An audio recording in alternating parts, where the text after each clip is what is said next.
Muchísimas gracias por la oportunidad de estar conversando con los colegas maestros.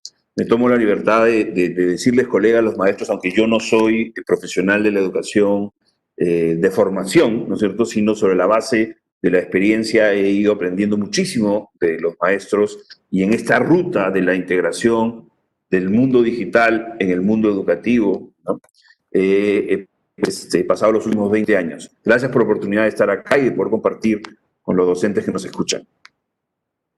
Gracias Sandro por estar aquí con nosotros.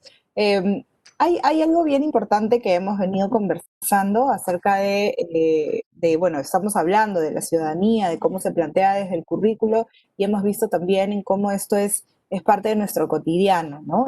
Se habla mucho acerca de la ciudadanía digital y de acuerdo al contexto actual, ¿cómo consideras que se está desarrollando esta ciudadanía digital en nuestro país? Yo creo que durante mucho tiempo, ¿no?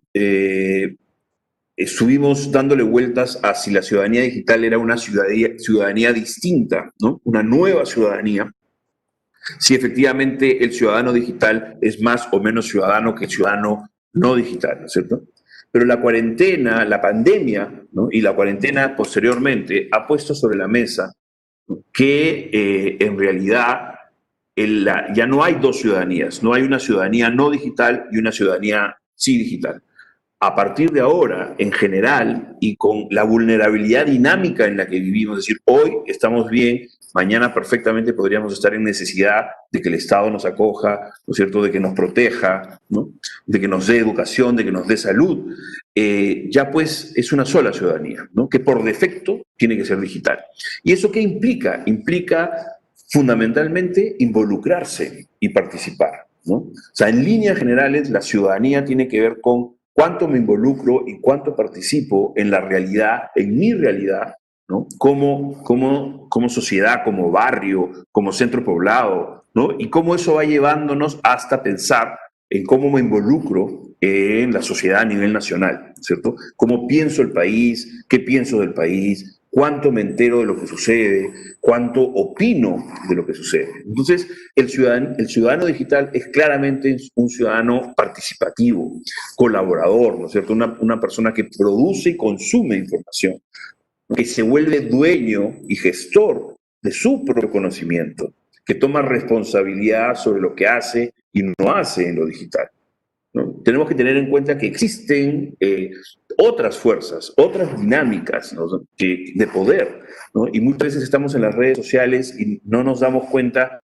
que podrían estar manipulando la información a la que nosotros tenemos acceso. Entonces, hay que tomar un protagonismo sobre eso, ¿no es cierto? Hay que decidir cuáles son las fuentes de información, ¿no? Y por ahí va, ¿no es cierto? Teniendo en cuenta que la tecnología, tener el celular o tener el internet en casa, no es un fin en sí mismo, sino es un medio, ¿no? Entonces tenemos que tener muy claro como individuos, como docentes, como padres, ¿no?, cuál es ese objetivo, la razón por la cual usamos tecnología. Y si esa razón la estamos cumpliendo, la razón por la cual llevamos Internet a la casa, y si esa razón se está cumpliendo, ¿no? Y así sucesivamente.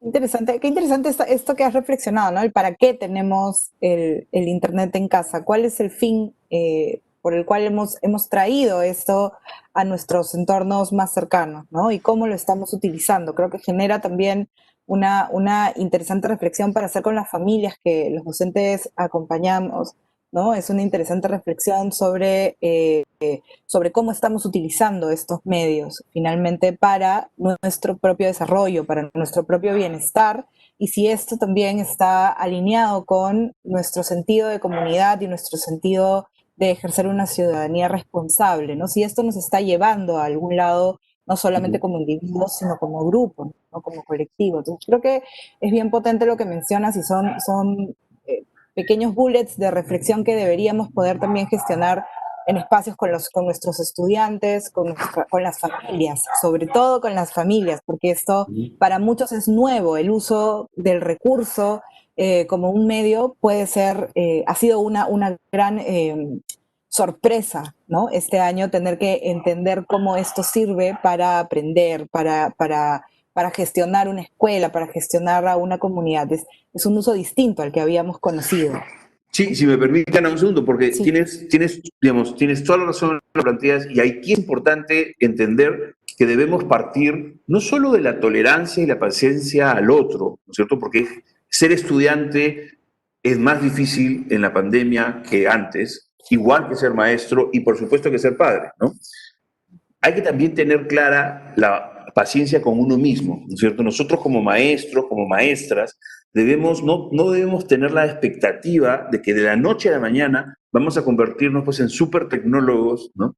Y que vamos a conocerlo todo, ¿no? Y no debemos caer tan fácilmente, uno, tenernos paciencia, ¿no? Es decir, es un proceso, ¿no? Y dos, no debemos, a veces menos es mejor, o sea, conocer y entender 4, 5 herramientas a profundidad es mejor que generar esta ansiedad permanente de estar en lo último, ¿no? ¿Y cuál es la nueva herramienta de mapa mental que ha salido? O sea, a veces generar una apropiación y una expertise, una experiencia acumulada, ¿no? En 4 o 5 herramientas fundamentales es lo mejor, ¿no? El maestro, dentro de la ciudadanía digital, dentro del proceso que estamos viviendo, no necesita ser un tecnólogo, ¿no? Tiene que ser maestro. Esa es su labor. Los tecnólogos, digamos, podrían ser hasta los chicos. Los propios niños, los propios jóvenes, las propias chicas son las que pueden operar mejor la tecnología, ¿no? Entonces, en esa línea lo que tú decías es importante, es un proceso, y en ese proceso hay que manejarnos con paciencia, sobre todo en esta época tan compleja, ¿no? Donde no solamente hay cambios estructurales, sino que emocionalmente las familias están pasando por momentos complicados. Sí, exacto, sí. Y lo que dices es bien potente, Sandro, porque muchos docentes, muchos líderes también pedagógicos han sentido la gran necesidad de incorporar como mucho, ¿no? Necesito conocer 25, 100 herramientas, y el mundo está lleno de millones de herramientas que pueden servirnos, pero que no todas necesitan ser utilizadas por todo el mundo, ¿no? Y lo que tú mencionas es bien importante que lo tengamos claro. Con 5 herramientas, con 6 herramientas, con 3 herramientas que sepamos manejar bien, con las que nos sintamos realmente seguros, vamos a poder mediar una experiencia de aprendizaje potente con nuestros estudiantes. Lo peor que nos podría pasar es que perdamos mucho de nuestro tiempo conectados con los chicos, intentando hacer que el aplicativo o la herramienta poderosa funcione porque no la hemos aprendido, entendido a utilizar, o porque simplemente no nos sirve a nosotros, ¿no? Entonces, qué importante apropiarnos, ¿no? Apropiarnos de las herramientas que nos sirven y sentirnos cómodos con ellas. Eso es muy valioso.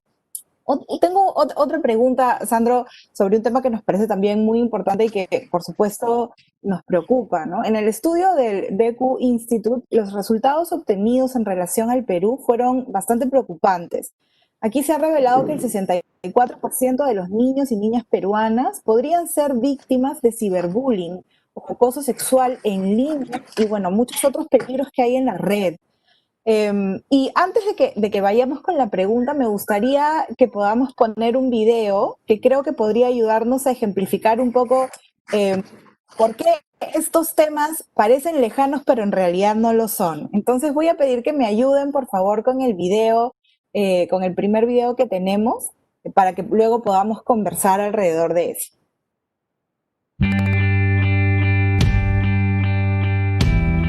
Ojos cerrados, ¿eh? Sí.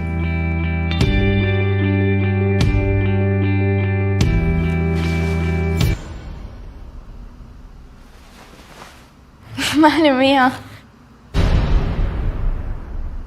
Bienvenida. Vas a conocer a estos chicos. Hola. Pero ojo, solo chateando con tu móvil. Irás descartando candidatos hasta que quede solo uno. Adelante.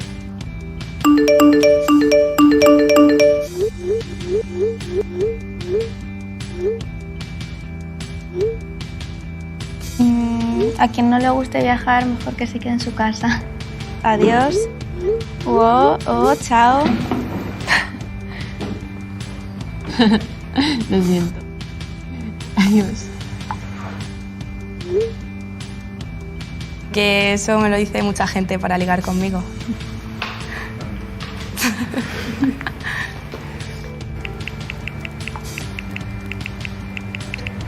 Tampoco me gustan los celosos. Así que quien lo sea, que se vaya yendo mejor.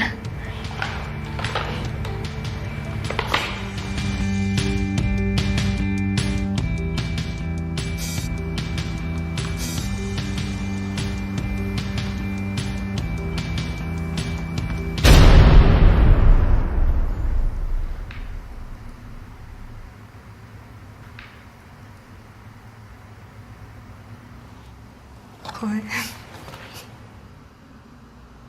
Tranquila, que soy un actor y esto es un experimento. Pero si no andas con cuidado en las redes sociales y hablas con desconocidos, te podría ocurrir algo así. No me lo esperaba. Pero me alegro de que no haya pasado en la vida real, ¿no? Pues sí, la verdad es que sí, porque puedes hablar como una persona joven, puedes ponerte una foto de una persona joven. Es como muy fácil engañar y también ser engañado. Conozco amigas que claro que quedan, y conozco muchos casos de amenazarlas con fotos, con que se lo van a contar a sus padres. Es horrible.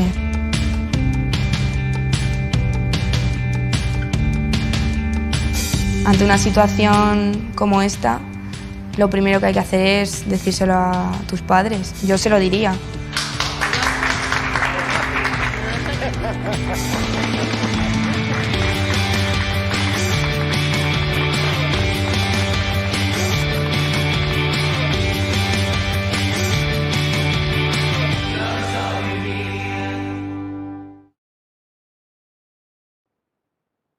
Gracias. El video ciertamente nos da cuenta de cómo es muy sencillo, ¿no? Suplantar la identidad de otra persona, de cómo es muy sencillo que la cámara nos muestre una imagen que es completamente distinta a quien está detrás de esa pantalla y que existen muchas personas que pueden ser vulnerables porque todavía no han conseguido, no han aprendido a diferenciar las situaciones, estos espacios que pueden generar pequeñas alertas de riesgo y que sin un acompañamiento cercano de un adulto que sepa, que entienda que los riesgos existen y que es muy importante ayudar y acompañar a niños, niñas, adolescentes a identificarlos para poder cuidarse, ¿no? Se exponen a situaciones de riesgos complejas, ¿no? Entonces, voy a volver con la pregunta, ¿no? Veíamos que un 64% de niños peruanos pueden ser víctimas de ciberbullying, de acoso sexual en línea y de peligros en la red. ¿Tú crees, Sandro, que en este contexto se han generado escenarios de mayor exposición o riesgo? Siendo padres de familia, madres de familia, muchos de los que acompañamos estudiantes también, ¿qué recomendaciones podríamos dar? Sí, yo creo que por supuesto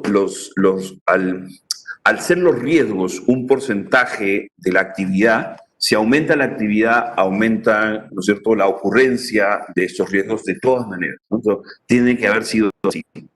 Uno. Dos, la cuarentena, el servicio educativo no presencial, ¿no?, abre una ventana a la intimidad del hogar, ¿no? Esta ventana, felizmente, en muchísimos de los casos, en la mayoría, es una ventana que está gestionada por un docente, una maestra, con ética, ¿no es cierto?, y con un comportamiento adecuado. Pero esto también podría no serlo. Entonces, es importante que los docentes entiendan que ya no es como antes, en donde el aula era un espacio era una puerta que se cerraba y que en el aula la única dinámica que mandaba era la autoridad y la disciplina solo tenían que ver con lo que él definía con sus alumnos. El espacio en el que hoy día ellos enseñan es un espacio híbrido, un espacio en donde hay una parte que está en la casa, ¿no es cierto?, en donde todavía, digamos, está la autoridad y la disciplina de la casa. Hoy más que nunca, ¿no?, estos dos mundos, el de la escuela y el de la casa, tienen que conversar, ¿no es cierto?, y tienen que haber una consistencia.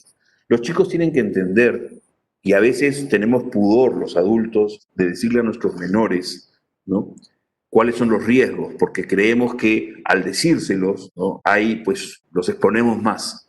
y es todo lo contrario. Así como en lo pedagógico, uno tiene que buscar con las tecnologías que el chico genere, construya la autorregulación de su proceso de aprendizaje, también tiene que construirse la autoprotección. Lo más eficiente es que el chico y la chica estén preparados en función de la edad que tienen, y los mensajes y las estrategias varían según las edades. Lo más eficiente es que estén, por un lado, acompañados, como tú decías, y que exista una estrategia de dosificación de mutuo acuerdo, ¿sí? No de imposición, porque la imposición solo genera un mercado secundario. Es decir, en el momento que no vea, ¿no? El chico o la chica van a hacer. Entonces tiene que haber una dosificación de mutuo acuerdo, y eso no va a ser fácil, pero se tiene que desarrollar.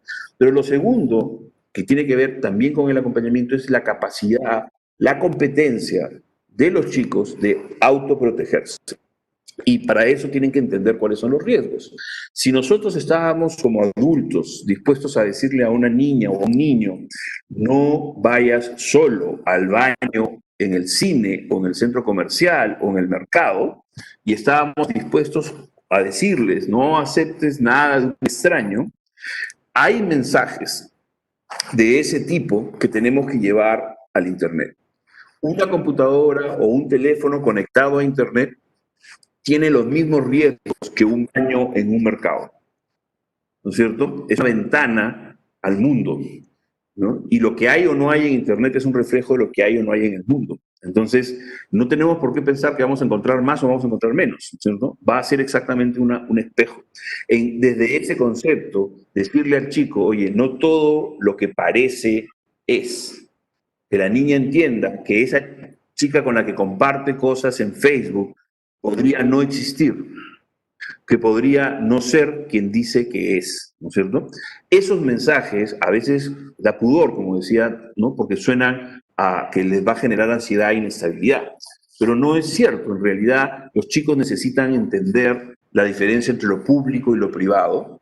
Y luego, cuando crecen, ese mensaje no va a ser suficiente, porque los chicos van a querer conocer gente nueva en las redes sociales. Esa es la razón de las redes sociales, ¿no es cierto? Entonces no podemos decirle a los chicos entrados ya en la pubertad o en la adolescencia, no conozcas a nadie nuevo, ¿no es cierto? O no le hables a extraños, porque no lo van a hacer. O sea, la red social está basada, lo que hay que trabajar con los mayores, ¿no es cierto? Con aquellos que ya tienen más de 12, 13 años, incluso tal vez 11, quién sabe, es el cuidado y la diferencia entre la virtualidad y la presencialidad, ¿no es cierto? Que si tú quieres conocer a alguien y conversar con alguien que conociste a través de una red social, ok, pero no le des datos, ni le abras el espacio presencial a esa persona. Manténlo en la virtualidad.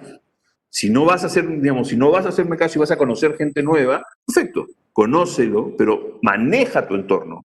Los chicos y las chicas tienen que entender que hay cosas que pueden conversar y cosas que pueden decir, pero tienen que también darse cuenta que hay alertas. Esta persona pidiendo mi número de teléfono, esta persona pidiendo mi dirección, o sea, esa persona que se quiere salir de la virtualidad para entrar a la presencialidad, esa es una alerta.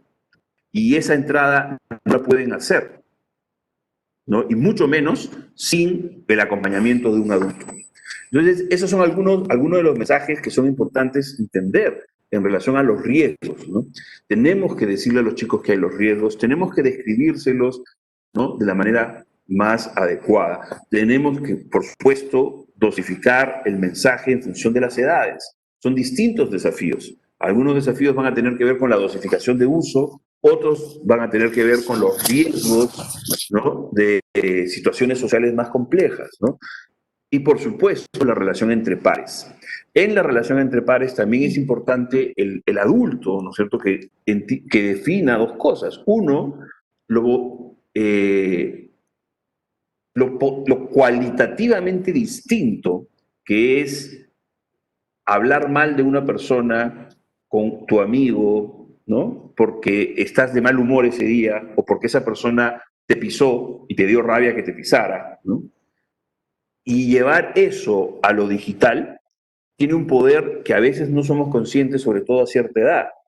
eso que yo estoy diciendo no se lo estoy diciendo a una sola persona. Eso que yo estoy diciendo puede terminar en cientos de personas en segundos. Cuando yo me arrepienta, cuando se me pase el mal humor, ¿cierto? Y diga, pucha, pero en verdad fulanita es mi amiga, ¿no? Y no tenía la intención de pisarme porque he sido tan mala, ¿no? Cuando yo haga eso, recoger lo que se ha dicho, ¿no es cierto?, es prácticamente imposible, ¿no?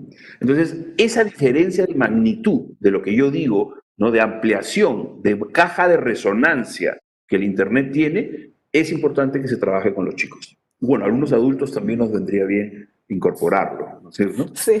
Eso es en términos, ¿no? Yo creo que en líneas generales esa caja de resonancia es importante que ellos entiendan. Y lo segundo es algo que también suele afectar mucho a los chicos y dirige de alguna manera, permite esto, es la idea de la impunidad, ¿no? A veces los jóvenes piensan, o algunos adultos pensamos, que uno puede decir cosas impunemente, ¿no? Y lo digital de alguna manera me protege, ¿no? Que no van a saber quién soy, que detrás de mí, ¿no? Y en realidad la tecnología permite hacer seguimientos. Hay una huella digital de lo que hacemos. Y lo que podría terminar sucediendo es que algunas de las cosas que hacemos cuando tenemos 12 años, 11 años, puedan seguirnos para el resto de nuestras vidas, ¿cierto? Entonces, esa huella digital y esa falsa impunidad, ¿no?, esa sensación de impunidad, es la que también los chicos tienen que empezar a entender, a conversar sobre ella y a expresar cómo se sienten. ¿Qué les hace sentir, no es cierto?, una cosa, qué les hace sentir otra cosa. Sí, y creo que es clarísimo, ¿no? Es clarísimo porque estamos hablando de cómo cualquier acción tiene justamente una consecuencia y es parte también de lo que nosotros queremos ayudar a nuestros estudiantes, a nuestras hijas, hijos, a aprender, ¿no? A discernir qué y dentro de lo que promueve nuestro currículo, que son los enfoques transversales, dentro de lo que implica la ciudadanía digital, está el respeto por el otro, el poder entender y sentir lo que puede suceder con el otro a partir de mis propias acciones, ¿no? Entonces, es bien importante saber que lo que tú mencionas a mí me resuena un montón, ¿no? ¿Cómo le explico yo a un niño pequeño cuáles son los riesgos que existen en la tecnología? Sobre todo ahora, ¿no? Pasando tanto tiempo en casa, muchos niños y niñas están optando por estos entornos digitales para poder socializar, ¿no? Yo voy a compartir ahí, yo veo a mi hijo pequeño que básicamente los únicos espacios de interacción con sus compañeros son cuando está en clase, que son para ver lo que está sucediendo de lo que esté trabajando en clase, y luego estos espacios de juego, ¿no? En donde se divierten, se ríen, pero que no solamente pueden encontrarse con sus amigos, sino pueden entrar personas de cualquier parte del mundo y que se podrían conectar con ellos también, ¿no? Que es la parte que a mí me asusta un poco. Entonces, qué importante es saber tener esas conversaciones con ellos, tanto grandes como pequeños, ¿no? Mi hijo tiene 8 años, la menor tiene 5, y hoy día yo veo que el mayor le explica a la menor por qué tiene que tener cuidado con quién acepta, ¿no? Cuando está jugando un juego en línea, alguna oportunidad, ¿no? Y yo me hacía un mundo tratando de explicarle, existen personas que tal vez no vayan a tener las mejores intenciones, y bueno, un discurso enorme, y lo que hace él es decirle, mira, no puedes aceptar a cualquier persona porque no sabes si es una buena persona o una mala persona. Así se lo puso, claro, en su ser pequeño, ¿no? Pero fue algo que ella entendió rápidamente y dijo, ah, ya, ok, listo. No se hizo mayor drama, fue como tienes que aprender a discernir. Y poco a poco se va elaborando en función a eso. Y lo mismo pasa con los chicos más grandes, ¿no? Los adolescentes. Y cuando yo veo a mis estudiantes que tienen 5.000 personas en sus redes sociales, pienso, wow, eres una persona muy sociable, pero conocen a menos de la mitad de las 5.000 personas que tienen conectadas, ¿no? Entonces, frente a la pregunta, ¿y por qué estamos aceptando a personas que no conocemos, ¿no? Es bien interesante ver esas caras de, bueno, no lo había pensado, pensé que mientras más gente tenía era mejor para mí, pero luego eso viene con una serie de riesgos y cosas de están usando mi foto para, o pueden usar mis datos para, ¿no? Entonces creo que es bien valioso que nosotros reflexionando en torno al riesgo, no como algo que viene para atacarnos, de repente no mirarlo como una historia de terror, sino mirarlo como la realidad, ¿no? Uno cruza la calle mirando a los dos lados porque puede venir un auto y te puede atropellar, ¿no? Uno sale con cuidado a la calle, con lo necesario, porque puede venir alguien y te puede asaltar, ¿no? Los riesgos están. Entonces, si tenemos la oportunidad de mirar sobre esos riesgos y tener planes de acción, creo que es urgente que tomemos también el control sobre qué plan de acción tengo para prevenir cualquier tipo de violencia o situación de riesgo en este contexto. Yo como docente, no exponer a mis alumnos, y yo como padre, no exponer a mis hijos, y mis hijos generando estas conductas de autocuidado y prevención también, ¿no?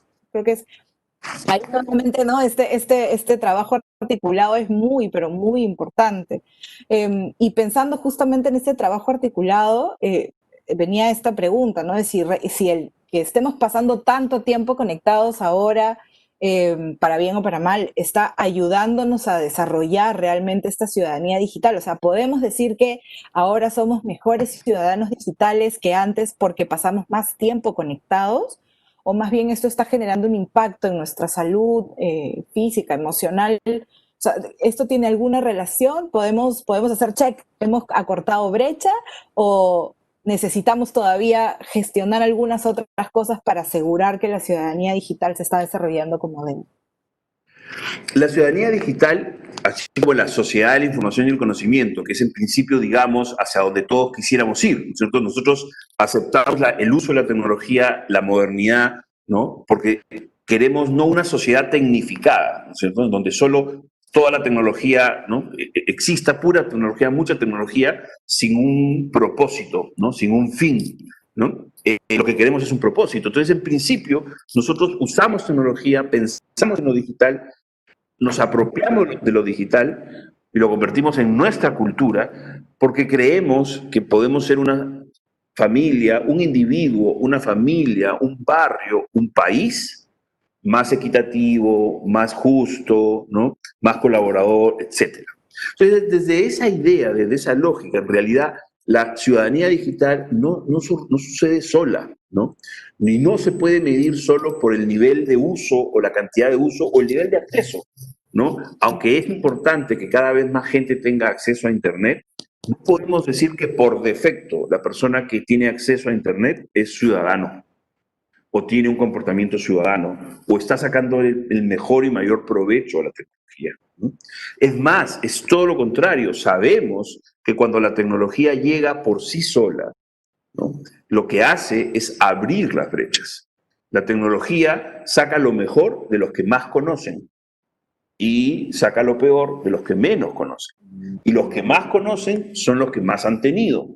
Y los que más han tenido, ¿no es cierto?, son la gente con más recursos económicos. Entonces, las brechas entre urbano, rural, público y privado y dinero se acentúan con la tecnología si es que no tenemos un plan de paliativo, un plan de equilibrio, ¿no es cierto? Entonces sí, hay que equilibrar, hay que encontrar la razón de ser. Permanentemente tenemos que hacer este ejercicio como adultos, pero también hacer que nuestros menores lo hagan, ¿no? ¿Por qué es que uso Internet? ¿Qué es lo que querías con el Internet? ¿Por qué, no? ¿Por qué tienes, como tú decías, por qué tienes tantos amigos? ¿Porque quieres exactamente qué? ¿Por qué es más importante el número de amigos que la intensidad del vínculo? ¿No es cierto? ¿Es eso realmente lo que tú quieres? ¿Quieres tener más amigos, aunque tenga menos vínculo con cada uno? Muchas de estas cosas no es que las han pensado y han decidido que quieren tener más amigos y menos vínculo. Es que no las han pensado, ¿no? Y muchas veces los adultos tampoco lo hemos pensado, ¿no? ¿Por qué es que tengo mi cuenta de Facebook? ¿Qué era lo que quería con mi cuenta de Facebook? Divertirme, pasarla bien. Entonces, ¿por qué dejo que me genere ansiedad? ¿No? ¿Por qué sufro? ¿No? ¿Y por qué sigo usando algo que me hace sufrir? Entonces, ese es el tipo, ¿no?, de reflexiones, y eso es interesante porque, como tú decías, desde el enfoque curricular de competencias, ¿no?, tenemos que empezar a trabajar procesos más que contenidos, ¿no? El docente no es un vehículo de información solamente. Puede, por supuesto, el docente trasladar información de un lugar a otro, de una persona a otra, entre pares, pero el principal, ¿no?, la principal labor, ¿no?, es generar competencias. Y las competencias se generan cuando los chicos y chicas son capaces de hacer cosas por sí solos, no cuando repiten como loros lo que yo dije, ¿no? Entonces, desde esa lógica es que la competencia de la ciudadanía, ¿no? Tiene que ver con el respeto al otro, pero también tiene que ver con el respeto personal, con la protección y con entender los riesgos, que era lo que habíamos estado diciendo antes, ¿no? Sí, tal cual, tal cual. Y esto puede ayudar también a reducir justamente este impacto que puede tener el impacto emocional, ¿no? Estoy pensando en lo que mencionaste hace varios minutos acerca de cómo el mismo docente tiene que aprender o tiene que eh, mm, intentar, ¿no? No estresarse con la cantidad de recursos que cree que necesita conocer para sentirse un ciudadano digital, un docente digital, ¿no? Y por otro lado también en todas las familias que todas las semanas nos comentan acerca de sus dificultades, ¿no? Porque no saben cómo utilizar una herramienta o porque sienten que sus hijos podrían no estar aprendiendo porque no saben usar una herramienta, ¿no? Y creo que es bien importante porque esto impacta justamente, no solamente la coyuntura, impacta en lo emocional, sino además impacta el no sentirse, no sentir que sabemos o podemos utilizar algo para conseguir lo que queremos, que son este desarrollo de las competencias, ¿no? Y cuando hablamos de riesgos también genera un tema emocional porque uno se asusta y muchas familias han pasado por momentos de temor, ¿no? Por la exposición que van a tener sus hijos y por el poco manejo que tienen las familias o tenían las familias sobre esto. Y creo que hay que mirar también la oportunidad que nos ha traído el que estemos transitando cada vez más con mayor intensidad sobre estos entornos virtuales para justamente hacer lo que tú decías, ¿no? Es oye, esto aprovechémoslo más bien para poner sobre la mesa la discusión sobre qué implica, ¿no? Para mí, para mi estudiante, para mi hijo, para mi papá también, el que estemos dejando esta huella digital, que estemos transitando de esta manera sobre el entorno digital, el uso, ¿no? Entonces, este proceso reflexivo potente para ayudar con la autorregulación y con la autoprotección, tan importante y necesaria, ¿no? Estos cuidados que tenemos que aprender a tener.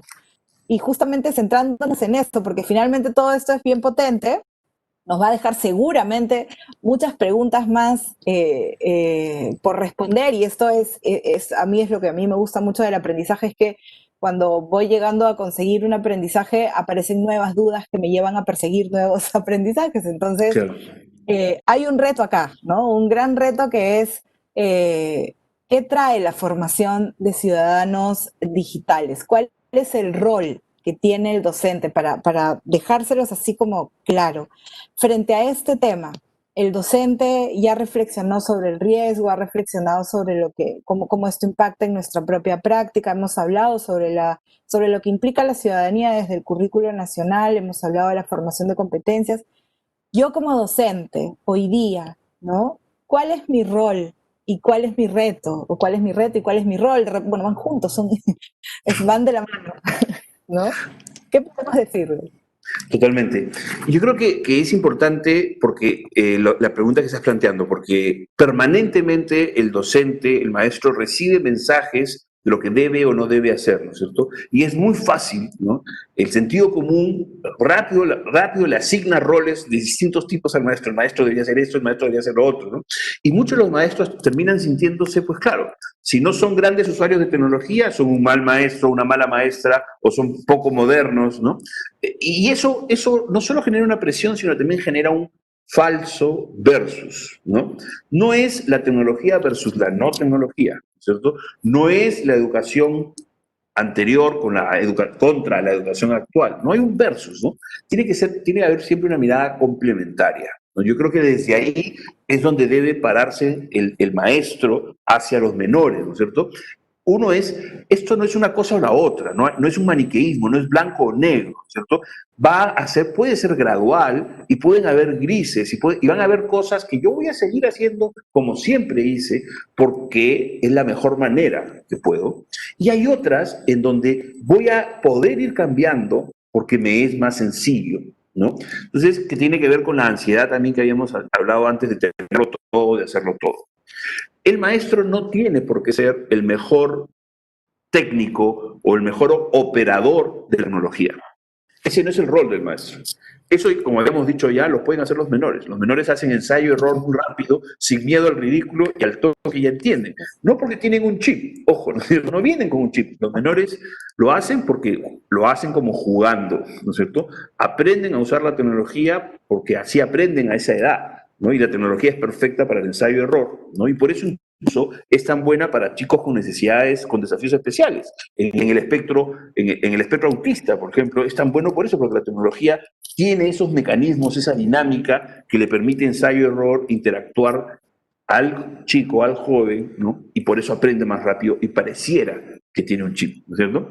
Pero el docente, el maestro, el rol que tiene es tal vez el de siempre, el de ser adulto, ¿no es cierto? El de explicarle los desafíos y las potencialidades, el de despertar los procesos, el de hacer las preguntas, ¿no?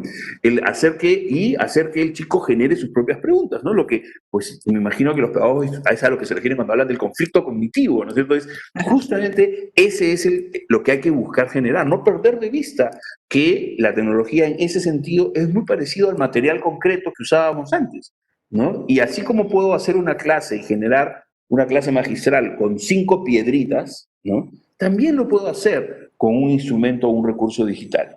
No es tan simple como ya lo dejo, ¿no? Es como poner el video, ¿no? No se trata de usar una película, poner la película, ¿no? Sino justo se trata de cómo propicio que los chicos inicien procesos con lo que están haciendo, ¿no es cierto?, con lo que están recibiendo. Entonces, el rol es ese, es un rol, como tú decías, de mediación, no de ser el mejor usuario, no deberían tener ningún empacho de admitirle a sus chicos que no son los mejores usuarios de tecnología. Es más, yo creo que estratégicamente la aproximación de tú, fulanito, ven, enséñame, ¿no? Tú dime cómo hacer, ayúdame, tú y hazte cargo, por favor, de esto, ¿no? Es una herramienta muy poderosa, ¿no? Porque además le das a los chicos, le das un refuerzo, ¿no? Les haces sentir que son buenos en algo. Entonces, es importante también no minimizar. El docente no minimice, no ridiculice esos juegos tontos, ¿no es cierto? Esas tonterías que andas haciendo. Como adultos y como docentes a veces corremos ese riesgo, ¿no? Y en donde los chicos, en este contexto, hay algunas pocas cosas que los están haciendo sentir bien. Y esas pocas cosas que lo están haciendo sentir bien no deben ser subestimadas por el mundo adulto, porque eso no es bueno, ¿no? El mundo adulto, el padre, el docente, tiene que mostrar interés por eso que el chico está haciendo bien, que él siente que está haciendo bien. Un hijo mío, ¿no? A veces está jugando y levanta las manos y grita, soy el mejor del mundo, ¿no? Entonces, en ese instante, ¿no? Ese pobre chico que no está yendo a ver a sus amigos todos los días, ¿no? Que está encerrado, ¿no? En una edad, en un momento en el que yo montaba bicicleta casi todo el día, ¿no? Entonces, a él no le voy a arrancar ese momento de gloria, ¿no es cierto?, imaginaria o no. Sabe Dios si es bueno o no es bueno lo que hace, ¿no es cierto? Pero si él se siente, ¿no? Pues nos tenemos que cargar sobre eso y tenemos que decirle, a ver, cuéntame, ¿qué tal? ¿Qué hiciste? ¿Cómo así? ¿No? Mostrar interés, yo creo que es una parte, un rol importante de los maestros, mostrar interés en el manejo digital de sus estudiantes. Para ciertos casos. Hay otros casos en donde el manejo digital de los estudiantes va a depender 100% del maestro. Esa es una responsabilidad distinta, ¿no es cierto? Yo no quiero simplificarlo a urbano-rural, porque seguramente es más complejo que eso, pero en algunos casos los primeros contactos con la tecnología van a suceder en el aula. Y el rol del maestro es un poco más profundo ahí, ¿no es cierto? Porque va a tener que pensar justamente en los primeros pasos, ¿no? Y no subestimar, como te decía, involucrarse, ¿no? Y hacerle ver cuáles son los riesgos y cuáles son las limitaciones, ¿no? Acompañarlo en un proceso de autoconstrucción. Por supuesto que esto depende mucho de las edades, ¿no? O sea, no hay reglas mágicas, ¿no? Los maestros saben mejor que nadie que lo que sucede en un aula es unique, ¿no? Es único. Que en esa aula está Pedro, Rocío y Mateo, ¿no es cierto? Y eso hace que la dinámica sea una que no es igual que la del aula del costado con chicos de la misma edad, ¿no? Porque son Julio, Jaime y Ana, ¿no? Y esa es la diferencia. Entonces, hay que estar atento y hay que entender esta diversidad de situaciones. Y lo último, para no seguir, yo me quedaría toda la mañana, pero es que Lo último es, no es personal. El maestro, el docente no se lo puede tomar personal. Yo sé que ustedes lo saben mejor que nadie, ¿no? Pero cuando, por ejemplo, un chico o una chica no está prendiendo la cámara en la sesión síncrona, ¿no? O me está engañando o se copió, recuerden siempre, ¿no? Como un mantra, repítanlo, no me lo está haciendo a mí, ¿sí? No es conmigo, no es con mi individualidad, que no me genere rabia, que no me genere rencor, que no es que no me están escuchando porque no les parece interesante lo que digo, ¿no? Tiene que ver más con ellos y con los procesos de ellos. Entonces, es importante porque a veces nos gana, porque también los docentes están pasando por un momento difícil, ¿no es cierto? También tienen problemas familiares y también en su familia ha sido atacada, mermada por el COVID. Entonces, es importante no tomarlo personal, porque es muy sencillo tomarlo personal, ¿cierto? Y pensar que es esa persona puntualmente, ese chico me tiene rabia. Que hacen lo mismo, los estudiantes también hacen lo mismo. Ese profesor me tiene rabia.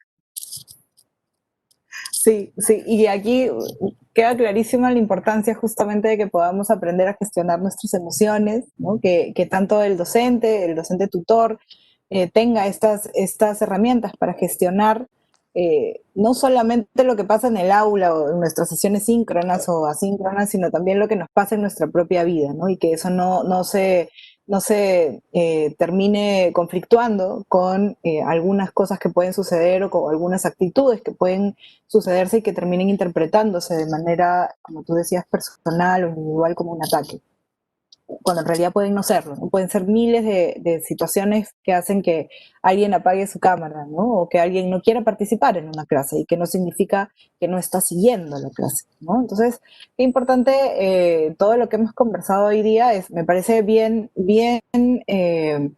necesario que sigamos reflexionando sobre el tema, que sigamos los docentes, los directores, los especialistas y las familias también aprendiendo mucho más acerca de lo que implica hoy día transitar por estos mundos, por este mundo virtual que no está divorciado ni separado del mundo presencial, sino que es como un complemento, es una arista más del mundo en el que vivimos, ¿no?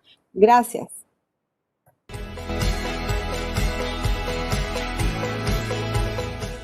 Gobierno del Perú. El Perú primero.